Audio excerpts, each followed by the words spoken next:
Ako si Cheryl Ispabutoy. Nagpuyo diri sa Barangay Mantik, Tagum City.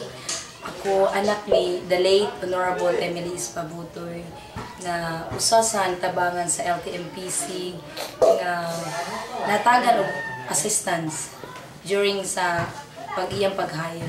Ug dako nang pasalamat pud sa LTMPC nga sa panahon sa among kaguol ania sila kanamo nakatabang kanamo sa bisan sa financial assistance kamo nadawat.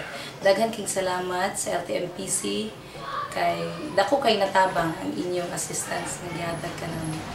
Ug ako pod makahatag testimony nga based sa ako nakita bisan kami dili mi members sa LTMPC kanang dako kay natabang ang LTMPC sa katawhan dili lang diri sa Tangub kundi sa mga neighboring mga city, mga munisipalidad diri sa Mindanao.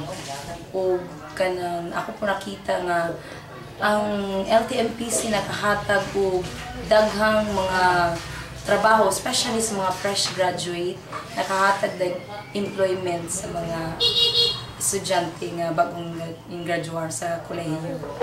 O nahinaot ko nga ang Ginoo magalambo pa more success sa inyong kumpanya aron more daghang katawhan nga inyong natabangan. Daghang salamat.